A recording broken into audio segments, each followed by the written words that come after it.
Today we are facing an unprecedented array of data breaches, hacking attempts, and surges in digital crime. Why is there such a widespread amount, and how little is noticed in our everyday lives? Malware, dark sites, brute forcing, zero-days, script kiddies, and nation-state hackers are all on the rise. Learn more about the threats we face and gain a bit more knowledge than yesterday. Hey everyone, another episode of Exploit Brokers is coming to you now. We are grateful for you being here. We are so grateful for you taking the time to listen to us. If this is your first time, then please click that subscribe button wherever you are. If you are on YouTube, please hit that subscribe and bell icon to get the notifications when new episodes are uploaded. We'd love it if you give us a 5-star review on Apple Podcasts or Spotify Podcasts. These sort of things help us expand the show and reach as many people as possible on our journey to spread awareness of hacking and tech news. I just want to say that I love that I have the opportunity to discuss these topics with you. I'm your host, Laudo. I'm a software engineer with a passion in cybersecurity, and let's get right into it.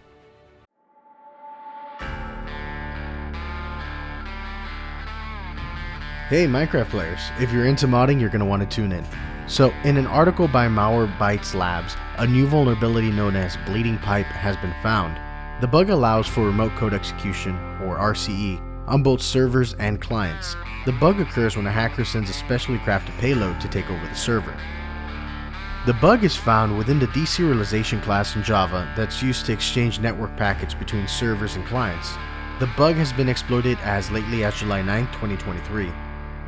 In a blog post by MMPA, it lists that the vulnerable mods as those like Endercore, Gatomancy,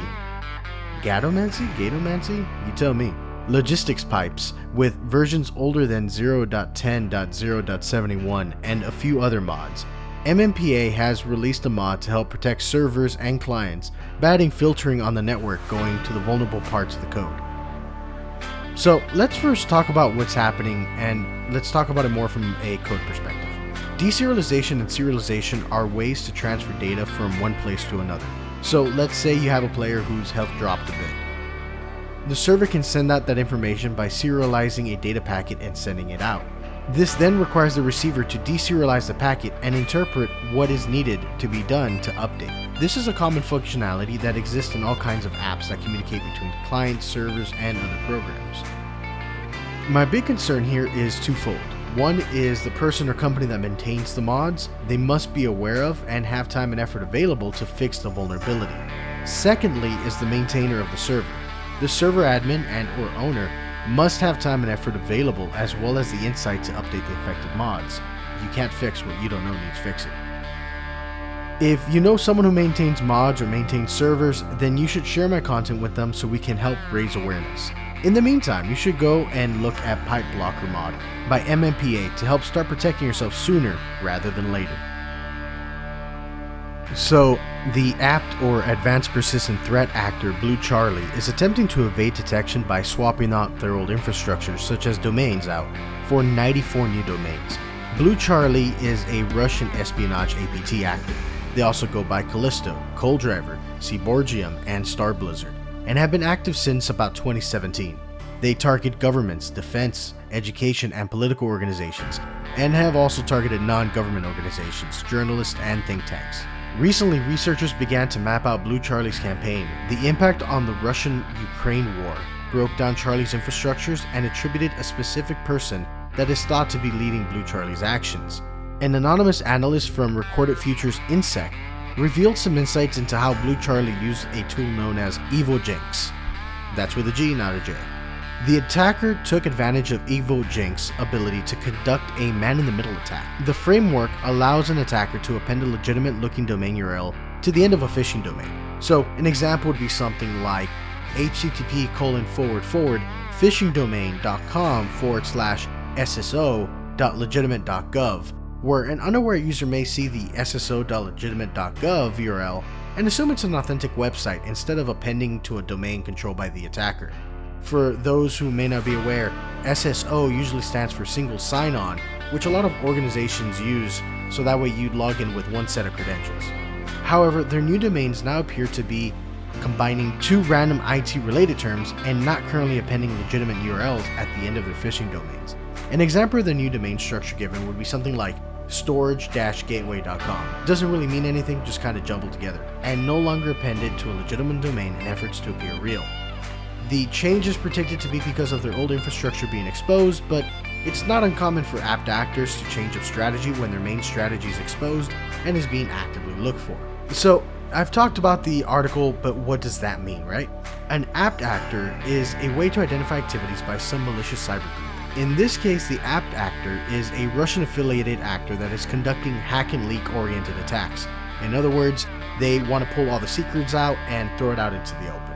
Their favorite tool is known as Nginx, which is an open-source tool available on GitHub. The tool is maintained by somebody in the cybersecurity space, or at least with an interest in cybersecurity. A lot of the popular tools used by white hats, black hats, and gray hat alike are sometimes and most of the time open source. But there's also commercially available tools and private tools made by the hackers themselves. The tools can be used for good purposes, educational purposes, or evil purposes. The use ultimately falls on who is using it. There are proprietary tools and software, like Malware written by black hats or Ghidra written by the NSA before it was open source. The biggest takeaway is that attacks will come in all shapes and sizes, and exposing an attack doesn't completely neutralize it. It's important to keep good security practices, keep software up to date, and minimize risk by being precautious whenever available. You shouldn't click on things you don't know and trust, and you shouldn't let anything run on your machine if you can't get away from it. So Google has released a security blog article titled AI-Powered Fuzzing, Breaking the Bug Hunting Barrier. It's an interesting sounding title, but what does it mean? So let's break it down. A project by the name OSS Fuzz was started back in 2016 and has been super important in automated vulnerability discovery for projects that are open sourced. For those who may not know, open source projects are projects whose authors have released the code for others to view. Different licenses let you do different things, from making a copy with your own changes to different commercialization rights. But the underlying premise is people being able to see the code that runs the software. Vulnerability discovery is important because it's the process of finding bugs that can lead to attacks against the software. Without vulnerability discovery feedback, you have bugs that could go unnoticed and then attacked in the wild. Now, Google has been testing applying their large language models, or LLMs, to help improve performance of OSS Fuzz. To give further context, fuzzing is the process of introducing large amounts of random, malformed, and unexpected inputs to see if it crashes or bad behavior occurs. Google has been using the OSS Fuzz service to freely support over 1,000 open source projects, and they have found and verified fixes for over 10,000 vulnerabilities since the start in 2016. Even with these impressive numbers, it's thought that the service only covers about 30% of an open source project's total code. A study referenced in the blog article suggests that the best way to increase the coverage is by adding additional places for fuzzing to test. This isn't quite simple, as it isn't automated the way the current estimated 30% coverage is. The blog article also states that the best way to get extra coverage is for those who maintain the open source project is for them to take the time to add more fuzz targets as they are onboarded and integrate OSS Fuzz into their infrastructure. This does take a time investment, and as with any testing that is put into a program, is generally a great way to improve the reliability and stability of a program. The downside is that it does require some investment. Not only to set the testing and fuzzing targets in place, but some re-architecturing of the program may be needed if the code is not easily modified for testing. This is where the most recent innovation of LLMs can come into play. Google created a framework to evaluate whether LLMs, like Google's large language models, could be prompted to add new fuzz targets and improve code coverage. Well, simply put, the results look extremely promising. After several rounds of prompt engineering, the process of fine-tuning prompting to get the desired outcome, they were able to add anywhere from 1.5 to 31 additional coverage to projects. Now, this is amazing given it does not require the maintainers of the open source project to do any coding themselves.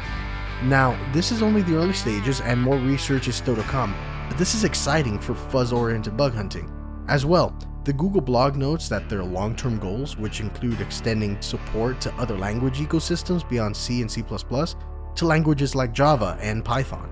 They also want to automate the project onboarding process to bring the barrier of entry lower, for any open source project that wishes to take the advantage of OSS Fuzz, but doesn't necessarily have the resources to put in the fuzz targets themselves. I know that was a lot, and many non-developers may not know the full impact of this. It's essentially leveraging AI like ChatGPT or Google's large language models to add ways for testing to occur. The more testing can happen at scale and automatically, then the more bugs can be found faster. 0 days and vulnerabilities are like games of cat and mouse. The fastest player wins until the other catches up. The more bugs are squashed before major attackers can take advantage, the better protected targets are. The last thing anyone wants is a major bug to go unnoticed and allow a nation-state hacker group to steal millions of dollars worth of data. So the apple never falls far from the tree.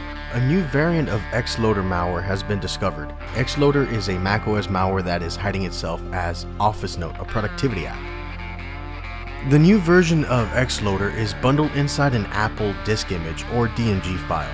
The file uses the name officenote.dmg and is signed by a developer signature Might Kahu, I'm probably mispronouncing that, 54YDV8NU9C. The first time that this malware was found was back in 2020. The malware is thought to be the new Formbook, a keylogger and information grabber that was distributed as a malware as a service or MAAS. We've been seeing malware as a service appear more and more. It's the illegal version of software as a service that allows people to subscribe to useful software and web apps for their personal or business needs. Now, the original Mac variant of XLoader was a compiled jar file that requires a Java runtime to be able to execute. However, Apple does not ship Java runtime environments with Macs for quite a while now. The newest XLoader is now using C and Objective-C, which natively run on Macs. The disk image that the malware is bundled with was signed on July 17, 2023, so pretty recent. It's important to note that Apple has already revoked the signature, and it should no longer show up as a trusted signature. Sentinel-1 said that multiple traces of the malware were detected on VirusTotal around July 2023. This likely indicates that they were trying to get multiple infections and running a large infection campaign around that time.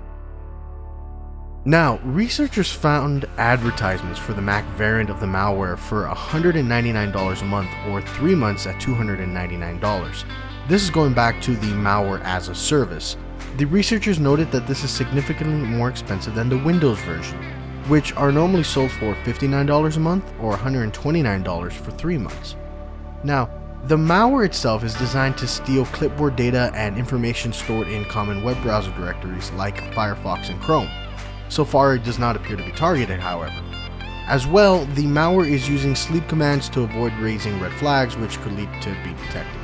So, what does this all mean exactly? Well, a new Mac malware is on the loose and is looking to infect someone who's looking for a productivity app, such as a word processor. Clipboard stealing and directory data harvesting are concerning because they're trying to steal credentials, cookies, and other data that could lead to leaking sensitive data or ways to gain access to personal or business accounts.